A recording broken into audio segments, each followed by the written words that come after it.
Hello guys. Today I have a very special piece to share with all of you. This is the Cook Lochsa non-typical model. It was his auction piece in early 2018 in January, and I have to share with you because this is a very nice piece. So a little bit of history. The Lochsa is named after a river in Idaho where Scott likes to go. Do his fishing or whatever there, and you can see how all the patterns are very natural and flowing like the river itself. Scott used to work for working in the crisp refractory to making the Zabenzas, and you can definitely see some of the influences on his knife. I think his Lochsa model started sometime early in the 2000s, but he's been making this one model for over 10 years, and that's pretty impressive. So let's have a look at it. So Scott and his regular models is a very hard to find, but it's almost always plain. Some of the few options that he gives is mother of pearl and will be a hand rub satin blade, but most generally they're quite plain, and even though they're nice knives, I think it's a bit too bland for my taste, but in his non-typical model I think this is absolutely perfection. So and the inlays here particularly are red abalone, and look at the nice pivot, and the pivot collar has been nicely polished with the satin frame. He makes these stippling, which I really like. The surprising thing was that this was actually the thing that pops out the most when you're in broad sunlight, and I love how it looks. One of the most impressive things about this knife is that the whole thing is an integral. As you can see, it's one piece, and generally when people make integrals they have to use a CNC machine or a smart machine of some sort to help, but Scott doesn't use any of that. He does this by hand, and man, this is really next level, because when you mill through, if you get it just a tiny bit wrong to one side, there's no fixing that because it's an integral. But man, Scott is able to get both sides perfectly symmetrical. Look at that. The tolerances are incredible.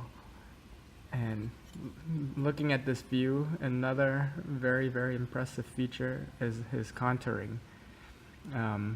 So Scott contours his knife very well. When you have a look, it's thinner here, and it gets thicker in the middle, and it becomes very thin near the edge, and at the butt end of it, it comes back to being thick. I've never seen any knife being contoured so much. If you look at other knives, they're usually just plain flat, which is fine, but looking at this knife, all this handwork, all the hours he puts in this knife is just incredible. The amount of skill to make these two perfectly symmetrical is incredible. And if you look closely, you can see the lock bar cutouts are actually symmetrical as well, which I really like. Scott knows how to make a tool and an art. And speaking of the maker, he is a very nice person. I've emailed him several times. He has responded and taken his time to respond to each email. Going on, the thumb studs. I love how these are shaped. I don't see many people doing this, but it makes perfect sense. On the Zabenzas, they're quite sharp because they're pointy, and it always hurts my finger, and that's the reason why I don't like to keep it. But on these knives, you know, that's perfect jimping, perfectly shaped for your finger, and it works very well. As you can see, the action is very, very smooth. But we'll go back to that in a bit. I want to look at the red Abalone Inlays next, and you see the amount of skill it takes to do something like this on such a well contoured handle. His inlays are just perfectly blended. You can't feel any transition from one material to another, only that it's a different material, but you cannot feel. It's just so well done.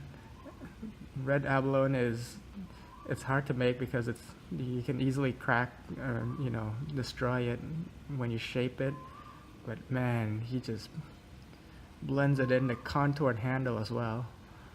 It's just simply astonishing. And these little dots, they're actually inlays of carbon fiber, and you would never notice. Literally, there's nothing.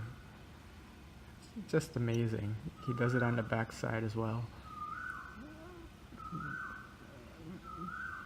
When people say they can't feel the transition, I don't think they felt this. You have to try using your nail to see if there's any transition, and you can't feel a thing here. This is just very, very well done. Going to the back side, his pocket clip is perfectly done. At first, I was a bit, I like 3D machine clips because they're nice and beautiful and it shows work, but this is very, very well done. The polished screws are perfectly aligned. Some makers have 3 as well, but the one screw would be here and the other 2 would be on the top, and I don't understand why, because when you put it in your pocket, it just hits that one screw. But never mind that. This is perfectly well done. It has, a great amount of tension. It's actually the best pocket clip I've ever had in terms of functionality, because it has a high raise, but it doesn't have any hot spots when you hold it. So it's very easy to go in and out of your pocket. Perfect tension. I love this milling, you can say. But besides being very pretty, it's very functional as well.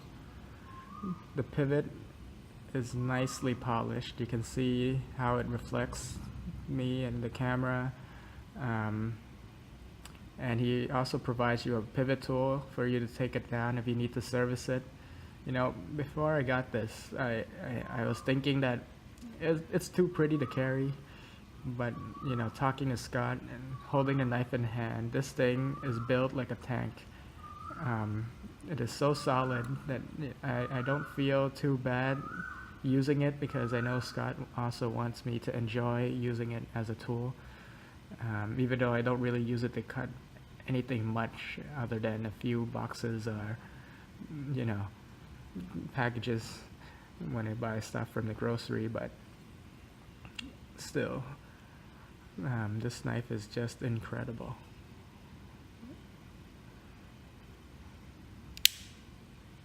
Going to the blade,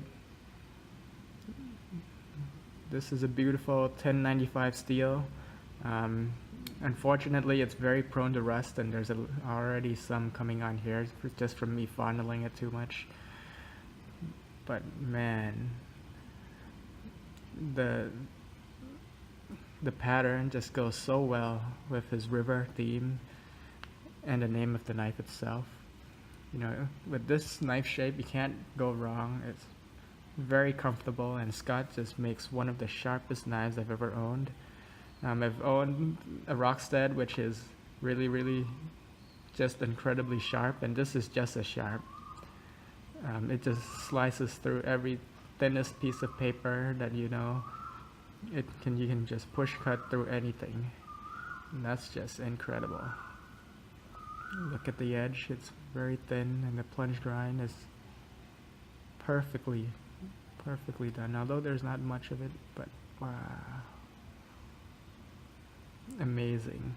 His lockup is quite late, but the lock release is very easy, so That's not really a problem. Listen to the D10 sound. Beautiful sound. One of the things that I love about the knife is the sound of the action. Wow. Isn't that just perfect? His action is very smooth. It's gotten smoother over time. You can flick it open very easily. Very, very, very well done action. I love it. It runs on bushings. I think phosphor bronze bushings. But it's just extremely smooth, perfectly centered. You can see his engraving of his name.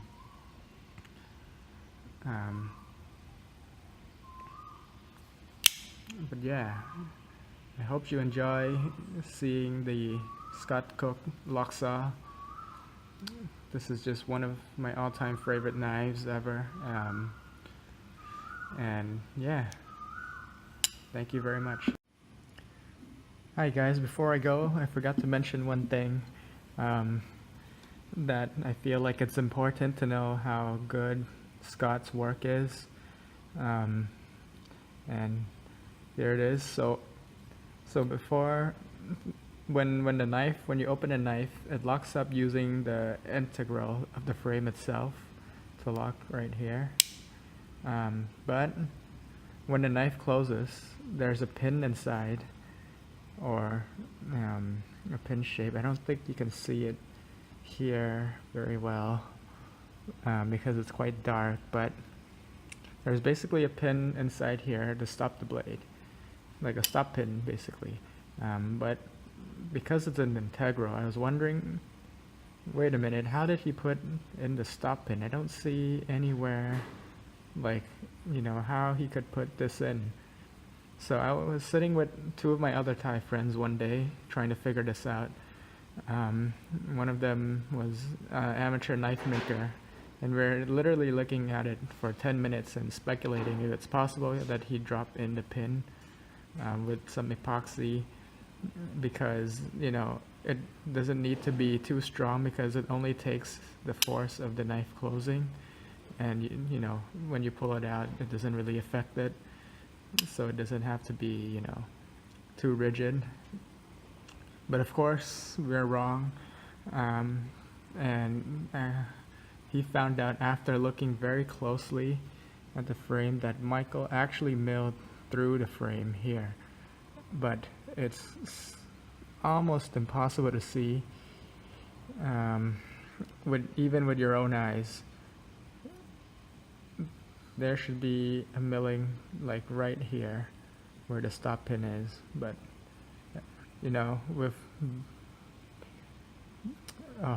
to the naked eye it's almost impossible. In bright light, like right now, I think it just blends in that so much that it's impossible to see. But during when we're looking at the knife, the light has to be a little bit dim, and when you move the knife around the light, you can barely just see the circle hole where he puts in the titanium pin. But this is just another level of work. You can just stare at it. You can't even tell that there's a pin right there. Invisible to the naked eye. But I challenge, for those of you who already have your own Lochsa or have had it, if you have ever noticed, or have you ever tried to look to see that he put a pin through there?